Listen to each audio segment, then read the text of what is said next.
ಈಗ ನಾನೇ ಪಕ್ಷ ಹೇಳ್ತೀನಿ. ಆನೆಕೆರೆ ರವಿ ರಾಜ್ಯ ರೈತ ಸಂಘದ ಉಪಾಧ್ಯಕ್ಷರು. ರಾಜ್ಯ ರೈತ ಸಂಘದ ಉಪಾಧ್ಯಕ್ಷರು. ಚಿಕ್ಕೂರು ಮೂರ್ತಿ ಅಂತ ಕರ್ನಾಟಕದಲ್ಲಿ 45 ವರ್ಷದ ಹಿಂದಿನ ಹೋರಾಟದಲ್ಲಿ ಮುಂಚೂಣಿಯಲ್ಲಿ ಇದ್ದಂತ ಅವತ್ತಿನ ಯುವಕರು ಈಗಲೂ ಕೂಡ ಇದ್ದಾರೆ, ಮೂರ್ತಿಯವರು. ಹಾಗೆ ಸಿದ್ದಪ್ಪನವರು 1980ರಲ್ಲಿ ರೈತ ಚಳವಳಿಯನ್ನ ಪ್ರಾರಂಭ ಮಾಡಿದಂತ ಹಿರಿಯರು. ಮತ್ತೆ ಮೇಣೇನಹಳ್ಳಿ ಸ್ವಾಮಿ ಅಂತ, ಅವರು ಕೂಡ 1980ರಲ್ಲಿ ರೈತ ಚಳವಳಿ ಪ್ರಾರಂಭ ಮಾಡಿದಂತ ನವ ಯುವಕರು. ಆಗ ಈಗ ತಾಲೂಕಿನ ಹಿರಿಯ ರೈತ ಹೋರಾಟಗಾರರು. ಬಾಬು ನಮ್ಮ ಜಿಲ್ಲಾ ರೈತ ಸಂಘದ ಅಧ್ಯಕ್ಷರು. ಜಯರಾಮ್ ನಿಮ್ ಪರಿಚಯ ಇದೆ.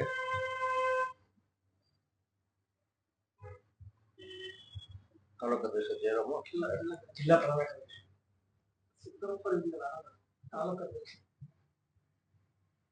ಅಂದ್ರಾಳ್ ಸಿದ್ದಪ್ಪ ಅಂತ ಅವ್ರ ಹೆಸರು.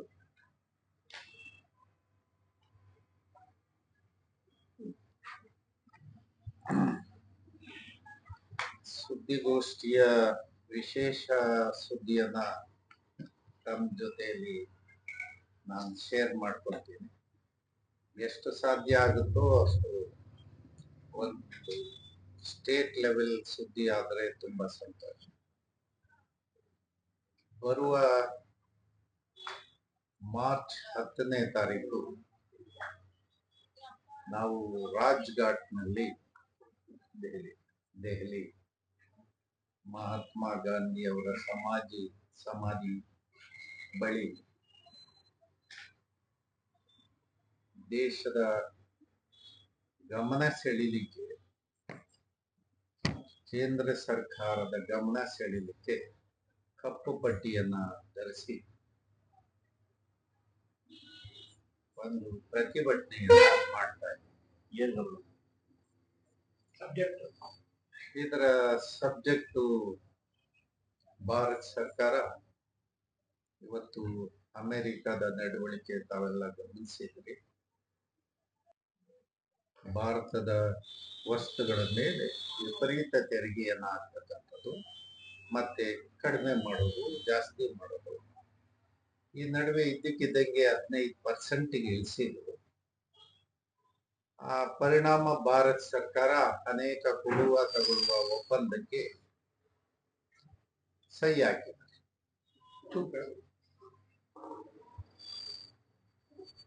ಇದರಿಂದ ಏನು ಪರಿಣಾಮ ಆಗುತ್ತೆ ಅಂತ ಹೇಳಿ ನಮ್ಮ ಗಮನಕ್ಕೆ ನಾನು ಇಲ್ಲಿ ಭಾರತ ಸರ್ಕಾರದ ನಮ್ಮ ಕಾಮರ್ಸ್ ಮಿನಿಸ್ಟರ್, ಇತರೆ ಮಂತ್ರಿಗಳು, ಪ್ರಧಾನ ಮಂತ್ರಿ ಆದಿಯಾಗಿ ಭಾರತ ರೈತರಿಗೆ ಯಾವುದೇ ರೀತಿಯ ಅಪಾಯ ಇಲ್ಲ, ನಾವು ಕೃಷಿ ಮತ್ತು ಹೈನುಗಾರಿಕೆಯನ್ನ ಹೊರತುಪಡಿಸಿ ನಾವು ಉಳಿದಂತ ಒಪ್ಪಂದಗಳನ್ನ ಸರಳವಾಗಿ ಮಾಡಿದೀವಿ, ಇದರಿಂದ ಅಪಾಯ ಇಲ್ಲ ಅಂತ ಹೇಳಿ ಪದೇ ಪದೇ ಅದನ್ನ ಮಾತಾಡ್ತಾ ಇದ್ದಾರೆ. ಇದೇ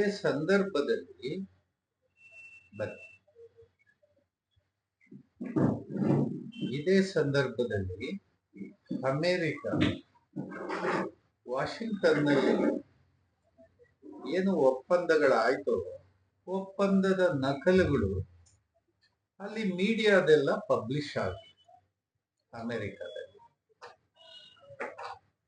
ಇವರು ಭಾರತದ ಪ್ರಧಾನಮಂತ್ರಿ ಸೇರಿದಂಗೆ ಭಾರತ ಸರ್ಕಾರ ಹೇಳುವಂತಹದ್ದೇ ಬೇರೆ, ಅಲ್ಲಿ ಒಪ್ಪಂದದಲ್ಲಿ ಸೈನ್ಯ ಹಾಕಿರೋದೇ ಬೇರೆ.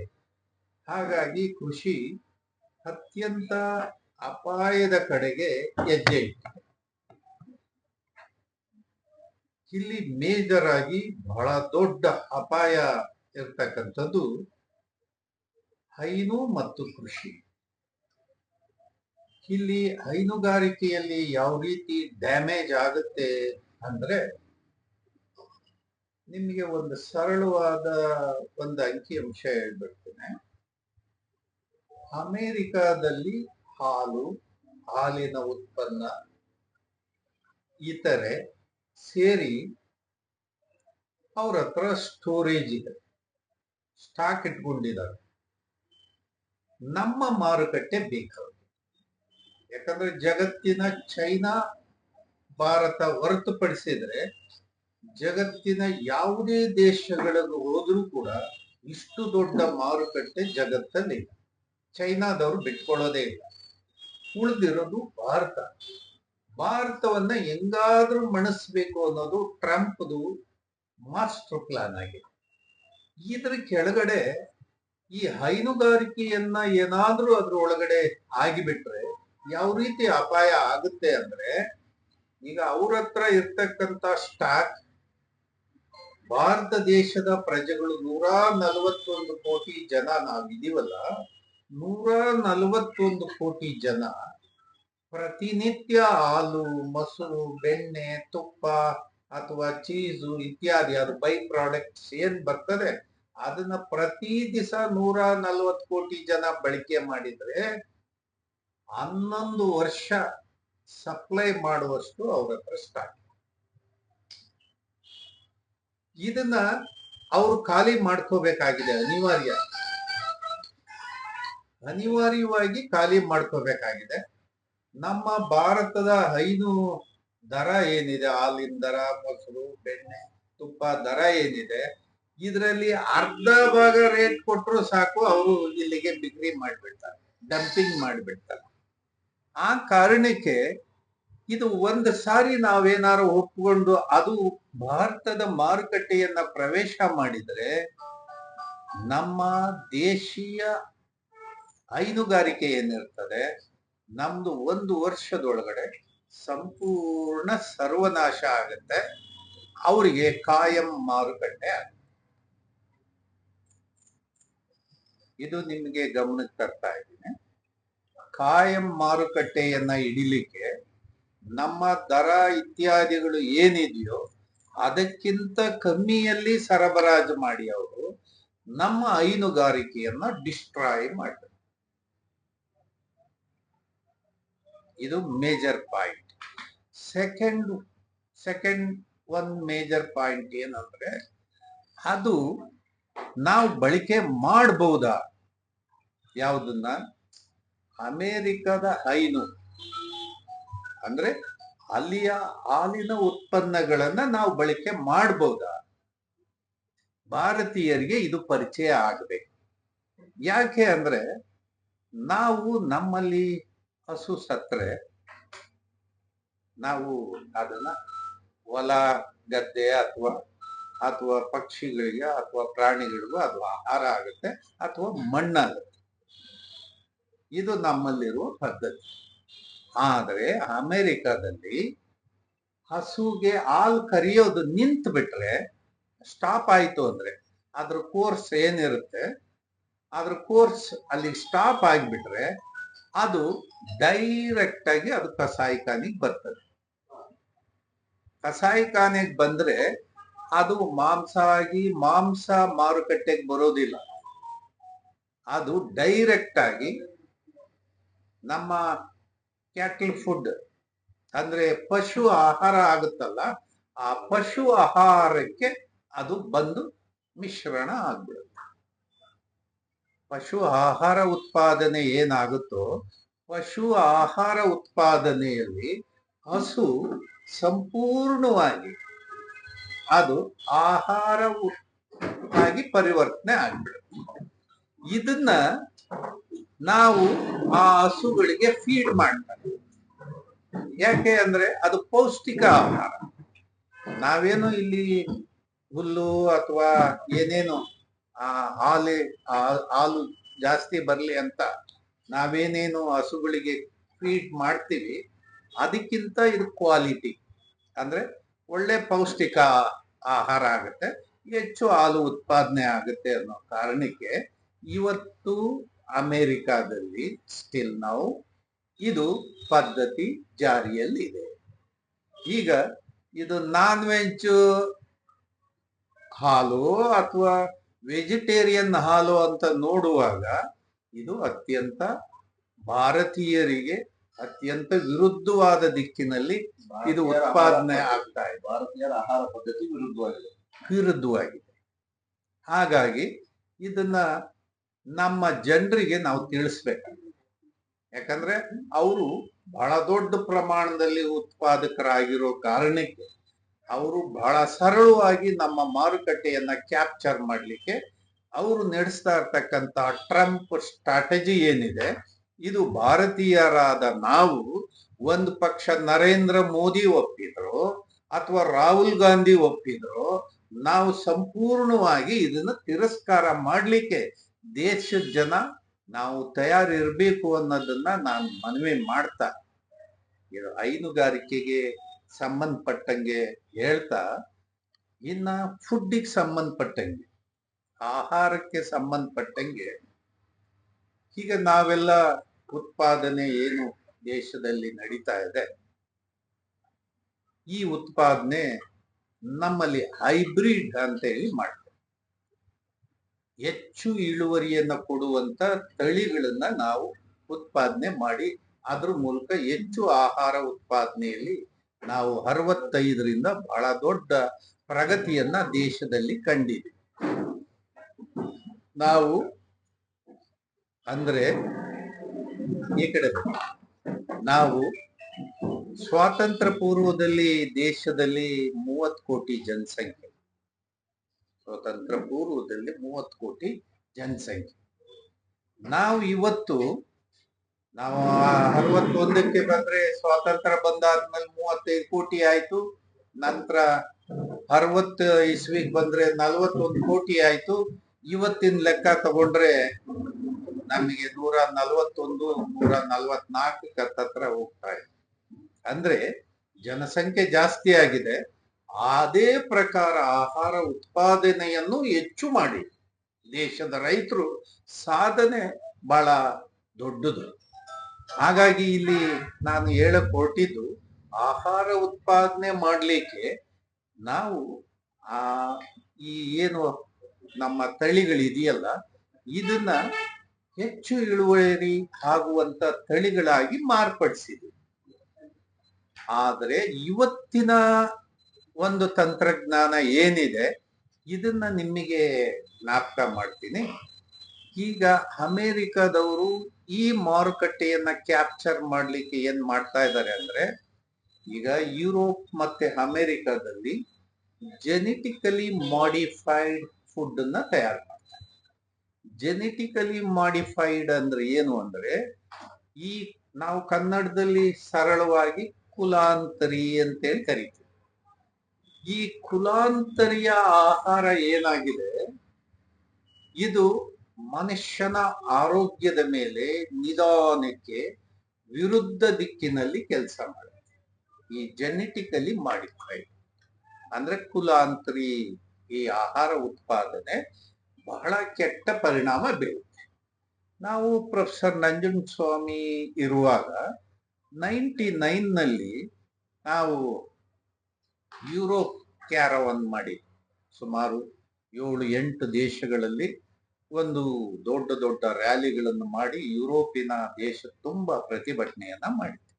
ಆ ಸಂದರ್ಭದಲ್ಲಿ ಅಮೆರಿಕದ ಕೆಲವರು ಜನ ಅಲ್ಲಿ ನಮ್ಮ ಸಮಾವೇಶದಲ್ಲೆಲ್ಲ ಭಾಗವಹಿಸಿ, ಆಗ ಅಲ್ಲಿ ನಂಜುಂಡಸ್ವಾಮಿ ಮಾತಾಡ್ತಾ ಜೆನೆಟಿಕಲಿ ಮಾಡಿಫೈಡ್ಸ್ ಏನಿದೆ ಇದು ಡೈರೆಕ್ಟ್ ಮನುಷ್ಯನ ಆರೋಗ್ಯದ ಮೇಲೆ ಕೆಟ್ಟ ಪರಿಣಾಮ ಬೀರುತ್ತೆ ಅಂತೇಳಿ ಮಾತಾಡುವಾಗ, ಅಲ್ಲಿಯ ಅಧ್ಯಕ್ಷ ಇದು ಬ್ರಿಟನ್ ಅಧ್ಯಕ್ಷ ಏನೂ ಆಗೋದಿಲ್ಲ, ಅದು ಬಹಳ ಗುಡ್ ಪ್ರೋಸೆಸ್ ಅಲ್ಲಿದೆ, ಅದು ಬಹಳ ಒಳ್ಳೆ ಆಹಾರ ಅಂತ ಹೇಳ್ತಾರೆ. ಅದಕ್ಕೆ ಅಲ್ಲಿ ನಂಜುಂಡಸ್ವಾಮಿ ಹೇಳ್ತಾರೆ, ಹಾಕಿ ತಗೊಂಡೋಗಿ ಅವ್ರ ಮನೆಗೆ ಹಾಕಿ ಅವ್ರು ಬಳಕೆ ಮಾಡ್ಲಿ, ಆಮೇಲೆ ಉಳಿದಂತ ನಾಗರಿಕರು ನಾವು ಬಳಕೆ ಮಾಡೋಣ, ಅವ್ರ ಮನೆಗೆ ಹಾಕಿ ಅಂತ. ಆ ತಕ್ಷಣವೇ ಅಲ್ಲಿಯ ನಮ್ಮ ರೈತ ಸಂಘದವರು ಬ್ರಿಟನ್ ನಲ್ಲಿ ಅವನ್ ಮನೆಗೆ ತಗೊಂಡೋಗಿ ಜೆನೆಟಿಕಲಿ ಮಾಡಿಫೈಡ್ ಫುಡ್ ಏನಿತ್ತು ಆ ಏನು ಅಕ್ಕಿ ಬೇಳೆ ಕಾಳುಗಳು ಎಲ್ಲ ಏನಿದ್ವು ಒಂದು 100 ಕ್ವಿಂಟಾಲ್ ತಗೊಂಡೋಗಿ ಅವ್ರ ಮನೆ ಬಾಗ್ಲಿಗೆ ಹಾಕಿರು, ತಿನ್ನು ನೀನು, ತಿಂದ್ಬಿಟ್ಟು ಆಮೇಲೆ ಆ ಬ್ರಿಟನ್ ದೇಶದವ್ರಿಗೆ ಹೇಳು, ಯುರೋಪ್ನವ್ರಿಗೆ ಹೇಳು, ಜಗತ್ನವ್ರಿಗೆ ಹೇಳು ಅಂತ ಹೇಳಿ. ಅವಾಗ ಅವರು ಅದನ್ನ ಸಾರಾಸಗಟಾಗಿ ತೆಗೆದು ಕ್ಲಿಯರ್ ಮಾಡ್ತಾರೆ. ಹಾಗಾಗಿ ಅವರು ತಯಾರಿಲ್ಲ ತಿನ್ನಕ್ಕೆ. ಅಮೇರಿಕನ್ಸು ಜೆನೆಟಿಕಲಿ ಮಾಡಿಫೈಡ್ ಫುಡ್ ಅನ್ನ ತಿನ್ನಕ್ ತಯಾರಿಲ್ಲ. ನಾವ್ಯಾಕೆ ತಿನ್ಬೇಕು? ನಮ್ಗೆ ಯಾಕೆ ತಿನ್ನಿಸ್ತಾರೆ? ಕ್ವಶನ್ ಅಲ್ಲ. ಈಗ ಅವ್ರು ತಿಂದೇ ಇಲ್ಲೇ ಇರೋದು, ನಾವ್ಯಾಕೆ ತಿನ್ಬೇಕು? ನಮ್ಗೆ ಯಾಕೆ ತಿನ್ನಿಸ್ತಾರೆ? ಈಗ ನಮ್ದು ತುಂಬಿದ ಜನಸಂಖ್ಯೆ ದೇಶ. ಈಗ ಅಂಗಡಿಗೆ ಹೋದ್ರೆ, ಶಟ್ರ್ ಅಂಗಡಿಗೆ ಹೋದ್ರೆ ಅಕ್ಕಿ ಸಣ್ಣ ಕಾಣುತ್ತೆ, ಇದ್ರ ಬೆಲೆ ಏನಂತ ಕೇಳಿದ್ರೆ ಅದು 5 ರೂಪಾಯಿ 10 ರೂಪಾಯಿ ಕಮ್ಮಿ ಅಂದ್ರೆ ಕೈನಲ್ಲಿ ನೋಡ್ಬಿಟ್ಟು ನಮ್ಮ ಹೆಣ್ಮಕ್ಳು ಇದೇ ಚೆನ್ನಾಗಿದೆ ಇದನ್ನೇ ಕೊಡು ಅಂತಾರೆ. ಬೆಲೆ ನಮ್ಮ ಸಾಮಾಜಿಕವಾಗಿ ನೋಡುವಾಗ ನಮ್ಗೆ ಆಯ್ಕೆ ಮಾಡ್ಕೊಂತಾರೆ. ಅದಕ್ಕೆ ಅದು ಮಾರುಕಟ್ಟೆಯನ್ನೇ ಪ್ರವೇಶ ಮಾಡೋದ ರೀತಿಯಲ್ಲಿ ಭಾರತೀಯರಾದ ನಾವು ಈ ಹೈನು ಉತ್ಪನ್ನ ಮತ್ತು ಆಹಾರ, ಈ ಕುಲಾಂತರಿ ಆಹಾರವನ್ನ ಜನ ಪ್ರತಿಭಟನೆಯ ಮೂಲಕ ತಿರಸ್ಕಾರವನ್ನ ನಾವು ಮಾಡಿದ್ರೆ ಮಾತ್ರ ದೇಶದ ಹೈನು ಉಳ್ಕೊಳ್ಳುತ್ತೆ, ಕೃಷಿ ಉಳಿಯುತ್ತೆ, ಇಡೀ ದೇಶದ ನಾಗರಿಕರ ಆರೋಗ್ಯ ಉಳಿಯುತ್ತೆ. ಆ ದಿಕ್ಕಿನಲ್ಲಿ ನಾವು ಎಲ್ಲರೂ ಕೂಡ ಇದನ್ನ ಸಾರಾಸಗಟಾಗಿ ತಿರಸ್ಕಾರ ಮಾಡುವಂತ ಮತ್ತು ಭಾರತ ಸರ್ಕಾರಕ್ಕೆ ನಾವು ಹೇಳ್ಬೇಕಾಗಿದೆ, ಈ ಮೂರ್ಖ ತೀರ್ಮಾನದಿಂದ ತಾವು ಹೊರಗಡೆ ಬನ್ನಿ. ಬರೀ ಸ್ಟೇಟ್ಮೆಂಟ್ಗೆ ಸೀಮಿತ ಆಗ್ಬಾರ್ದು. ಮಿಸ್ಟರ್ ಮೋದಿ ಅವರೇ, ತಾವು ದೇಶದ ಹಿತ ರಕ್ಷಣೆ, ಕೃಷಿ ರಕ್ಷಣೆ, ಹೈನುಗಾರಿಕೆ ರಕ್ಷಣೆ ನಿಮ್ಮ ಜವಾಬ್ದಾರಿ ಇದೆ. ನಾವು ಮಾಡಿಲ್ಲ ಒಪ್ಪಂದ, ನಾವು ಹಾಗೆ ಹೇಳಿಲ್ಲ ಅಂತ ಹೇಳೋದಕ್ಕಿಂತ ಕರಾರುವಕ್ಕಾಗಿ ನೀವು ತೀರ್ಮಾನವನ್ನ ನಾವು ಪೂರ್ಣ ತಿರಸ್ಕಾರ ಮಾಡಿದೀವಿ, ದೇಶದ ಹೈನುಗಾರಿಕೆ ಕೃಷಿಯನ್ನ ರಕ್ಷಣೆ ಮಾಡ್ತೀವಿ, ಇದು ನಮ್ಮ ಆದ್ಯ ಕರ್ತವ್ಯ ಅಂತ ಹೇಳಿ ಡಿಕ್ಲೇರ್ ಮಾಡಿ ಅಮೆರಿಕ ಸರ್ಕಾರಕ್ಕೆ ನೇರವಾಗಿ ಉತ್ತರವನ್ನ ಕೊಡ್ಬೇಕು. ಆ ಮೂಲಕ ದೇಶದಲ್ಲಿ ಆಗುವಂತ ಅಪಾಯಕಾರಿ ತೀರ್ಮಾನಗಳಿಂದ ಈಚೆಗೆ ಬಂದಂಗಾಗತ್ತೆ. ಇಲ್ಲದೆ ಇದ್ರೆ ದೇಶ ಬರೀ ರೈತರನ್ನೇ ಹಾಳು ಮಾಡೋದಿಲ್ಲ, ದೇಶದ ಜನರ ಆರೋಗ್ಯ ಕೂಡ ಹಾಳಾಗುತ್ತೆ. ಆ ಕಾರಣಕ್ಕೆ ಭಾರತ ಸರ್ಕಾರಕ್ಕೆ ಹೇಳ್ತಾ ಇದೀವಿ, ಇದನ್ನ ತಕ್ಷಣವೇ ರದ್ದು ಮಾಡಬೇಕು, ಇದರಿಂದ ಆಚೆ ಉಳಿತೀವಿ. ಅದಕ್ಕೆ ಭಾರತ ಸರ್ಕಾರಕ್ಕೆ ಜಾಗ್ರತೆ ಮಾಡ್ಲಿಕ್ಕೆ ಮತ್ತೆ ದೇಶದ ಜನರ ಗಮನ ಸೆಳೀಲಿಕ್ಕೆ ಬರುವ 10ನೇ ತಾರೀಕು ರಾಜ್ಘಾಟ್ನಲ್ಲಿ ನಡೆಯುವ ಹೋರಾಟದಲ್ಲಿ ಕರ್ನಾಟಕದಿಂದ ರೈತ ಸಂಘದ ಮುಖಂಡರುಗಳು ಮಾತ್ರ ಆ ಚಳವಳಿಯಲ್ಲಿ ಭಾಗವಹಿಸ್ತಾರೆ. ಅನಿವಾರ್ಯ ಆದ್ರೆ ನಾವು ಬಹಳ ದೊಡ್ಡ ಸಂಖ್ಯೆಯಲ್ಲಿ ಹೋಗ್ಬೇಕಂದ್ರೆ ಬಹಳ ದೊಡ್ಡ ಸಂಖ್ಯೆಯಲ್ಲಿ ಅದ್ರಲ್ಲಿ ಭಾಗವಹಿಸ್ತೀವಿ. ಈಗ ಲಿಮಿಟೆಡ್ ಎಷ್ಟೆಷ್ಟು ಜನ ಅಲ್ಲಿ ಲಿಮಿಟ್ ಆಗಿ ಅಲ್ಲಿ ಭಾಗವಹಿಸ್ಬೇಕಂತ ಹೇಳಿ ಅಲ್ಲಿ ಸಾವಿರಾರು ಜನ ಸೇರ್ಬೋದು ಅಷ್ಟೇ. 1-2 ಸಾವಿರ ಜನ ಆಜು ಬಾಜು ಸೇರ್ತಾರೆ, ಅಷ್ಟಕ್ಕೆ ಸೀಮಿತ ಮಾಡಿದ್ವಿ. ಯಾಕಂದ್ರೆ ರಾಜ್ಘಾಟ್ ಬಹಳ ಪವಿತ್ರವಾದ ಸ್ಥಳ ಆಗಿರೋ ಕಾರಣಕ್ಕೆ ಅಲ್ಲಿ ಪೊಲೀಸ್ನವರು ಬಹಳ ಕರಾರು ಕಂಡೀಷನ್ ಹಾಕಿದ್ದಾರೆ. ಅದನ್ನ ನಾವು ಪಾಲನೆ ಮಾಡ್ತೀವಿ ಅಂತ ಒಪ್ಪಿದೀವಿ. ಹಾಗಾಗಿ ಅಲ್ಲಿ ಲಿಮಿಟ್ ಆಗಿ ಬರೀ ಲೀಡರ್ಸ್ ಮಾತ್ರ ಅಲ್ಲಿ ಭಾಗವಹಿಸ್ತಾರೆ. ನಂತರ ದಿನಗಳಲ್ಲಿ ಭಾರತ ಸರ್ಕಾರ ಈ ಧೋರಣೆಯಿಂದ ಈಚೆ ಬರ್ದೇ ಇದ್ರೆ ಬಹಳ ದೊಡ್ಡ ಪ್ರಮಾಣದ ಚಳವಳಿಯನ್ನ ಪ್ರಾರಂಭ ಮಾಡ್ತೀವಿ. ವರ್ಷಾನುಗಟ್ಲೆ ಪೌಡರ್ನ ನಾವೇ ಸ್ಟೋರ್ ಮಾಡಿ ಹೇಳೋ ಪ್ರಕಾರ ಇಟ್ಕೋಬಾರ್ದು. ನಾವು ಅದಕ್ಕೆ ಲಿಮಿಟೇಷನ್ ಇದೆ. ಆ ಲಿಮಿಟೇಷನ್ ಒಳಗಡೆ ಅದನ್ನ ನಾವು ಖಾಲಿ ಮಾಡಿದರೆ ಆರೋಗ್ಯ ದೃಷ್ಟಿಯಿಂದ ಒಳ್ಳೆ. ಅದು ಪೌಡರ್ ಆಗಿರೋ ಕಾರಣಕ್ಕೆ ಅದನ್ನ ಹಿಂದೆ ಎಲ್ಲ, ಈಗ ಸ್ವಲ್ಪ ಮಾರ್ಕೆಟ್ ಫಾಸ್ಟ್ ಇದೆ, ಬೇಗ ಬೇಗ ಖಾಲಿ ಆಗ್ತದೆ. ಹಿಂದೆ 4 ವರ್ಷ 5 ವರ್ಷ ಈಗೆಲ್ಲ ಸ್ಟೋರ್ ಮಾಡಿದ್ದೆಲ್ಲ ಉಂಟು. ಹಾಗಾಗಿ ಅಮೆರಿಕನ್ಸ್ ಅವ್ರು ಸ್ವಲ್ಪ ಟೆಕ್ನಾಲಜಿ ಏನು ಕೋಲ್ಡ್ ಸ್ಟೋರೇಜ್ಗಳಲ್ಲಿ ಇತ್ತೀಚಿನ ಅಡ್ವಾನ್ಸ್ ಟೆಕ್ನಾಲಜಿಯಲ್ಲಿ ಅವರು ಸ್ಟೋರ್ ಮಾಡಿ ಇಟ್ಕೊಂಡಿದ್ದಾರೆ. ದೊಡ್ಡ ಪ್ರಮಾಣದಲ್ಲಿ ಸ್ಟೋರ್ ಮಾಡಿದ್ದಾರೆ. ಅದೆಲ್ಲ ಡಿಟೈಲ್ ರಿಪೋರ್ಟು ನಮ್ಮ ಹತ್ರ ಇದೆ. ಹಾಗಾಗಿ ಅದನ್ನೇ ನಮ್ಮ ಸೈಂಟಿಸ್ಟ್ಗಳು ಕೂಡ ನಾವು ಬಹಳ ಡೀಪ್ ಡಿಸ್ಕಷನ್ ಎಲ್ಲ ಮಾಡಿ ಇದನ್ನ ಯಾವುದೇ ಕಾರಣಕ್ಕೆ ಭಾರತದ ಮಾರುಕಟ್ಟೆ ಒಳಗಡೆ ಬರ್ದಂಗೆ ನೋಡ್ಕೋಬೇಕನ್ನೋದು ಕೂಡ ನಮ್ಮೆಲ್ಲರ ಪ್ರಯತ್ನ. ಇದು ಇವತ್ತಲ್ಲ, ಈಗಾಗಲೇ 10 ವರ್ಷದ ಹಿಂದೆ, ಅಲ್ಲ 7-8 ವರ್ಷಗಳ ಹಿಂದೆ ನಮ್ಮ ಪ್ರಧಾನಿಗಳು ಬೀಜಿಂಗ್ ಹೋಗಿದ್ರು, ಚೈನಾದ ಬೀಜಿಂಗ್ನಲ್ಲಿ. ಅವತ್ತು ಯಾವುದು ಇವರು ಇದರಲ್ಲ, ಇವತ್ತಿನ ಅಧ್ಯಕ್ಷರು ಕಿಮ್ಜಿ,